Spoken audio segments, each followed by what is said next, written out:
साथियों नमस्कार। मैंने यानी कि सहारा इंडिया के पीड़ित निवेशक ने 3 पत्र लिखे हैं। उन 3 पत्रों को मैंने भेजा है सरकार के दरवाजे पर।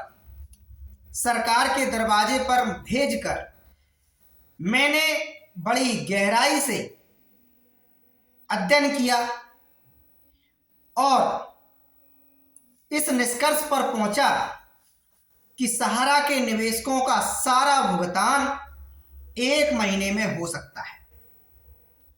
सारा विवाद भी खत्म हो सकता है। सारे सहारा के जो एजेंट कार्यकर्ता हैं उनका डूबा हुआ पैसा तो मिल ही सकता है। उनका खोया हुआ जो रोजगार है, 13 लाख जो कार्यकर्ता, 13 लाख जो एजेंट बताए जाते हैं, उनका जो खोया हुआ रोजगार है वो भी वापस मिल सकता है। पुनः सहारा मार्केट के अंदर व्यवस्था को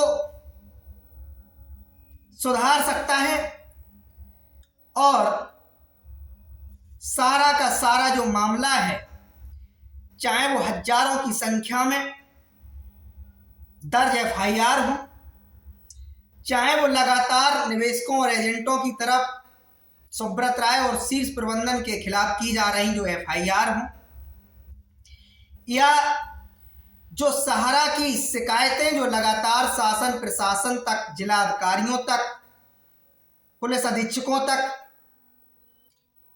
राज्य सरकारों तक, सेबी तक, सेंट्रल रजिस्ट्रार तक, पीएमओ तक, एमसीए तक, वित्त मंत्रालय तक जो लगातार शिकायतें पहुंच रही हैं, उन सब का एकदम से समाधान हो जाएगा। देश की जीडीपी में बढ़ोतरी भी होने लगेगी, करोड़ों जनता की आर्थिक उन्नति होने लगेगी, करोड़ों लोगों का कल्याण होने लगेगा। मैंने एक सॉल्यूशन दिया है भारत सरकार को और पत्र भेजे हैं। आप भी वो पत्र भेजें। यदि आपको देश से हमदर्दी है, यदि आपको अपना भुगतान प्राप्त करना है, यदि आपको लगता है कि सरकार इस मामले में कुछ सहयोग कर सकती है, तो आप भी वो पत्र जरूर लिखें और जरूर भेजें। एक राष्ट्रभक्त होने के नाते, एक देशभक्त होने के नाते करोड़ों लोगों की पीड़ा सरकार तक पहुंचाने का प्रयास आप भी करें। मैं आप लोगों को वो पत्र के बारे में बताता हूं। मेरा उद्देश्य है कि सहारा, सेबी और सेंट्रल रजिस्ट्रार भारत सरकार ये मिल बैठकर यदि सामंजस्य बिठा लें तो सारा का सारा समाधान 1 महीने में निकल आएगा। उस समाधान निकालने के लिए कोई बहुत बड़ा काम करने की जरूरत नहीं है। सहारा ने एक गलती किया और वो गलती के बाद लगातार सहारा के द्वारा गलतियां की हैं। वो गलती थी 2008-9 में, जब सहारा ने सेबी की बिना परमिशन के सहारा रियल एस्टेट और सहारा हाउसिंग की 2 कंपनियों को खड़ा करके करोड़ों निवेशकों के माध्यम से धन जुटा लिया। उसमें कानून का पालन नहीं किया।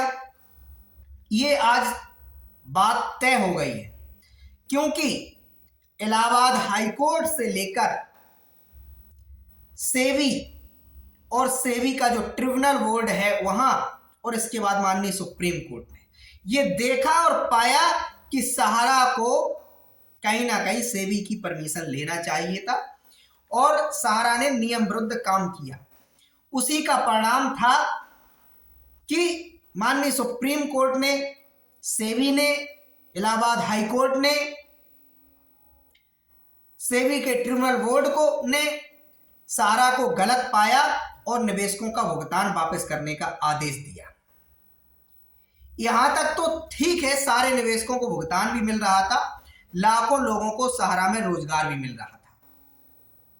सहारा तमाम सेक्टरों में अपनी उन्नति कर रही थी और विकास की गाथा गढ़ रही थी।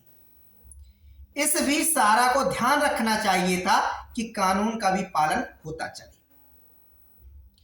अब इस मामले पे मैंने 3 पत्रों के माध्यम से अपनी जिम्मेदारी को समझते हुए सरकार तक पहुंचाए हैं।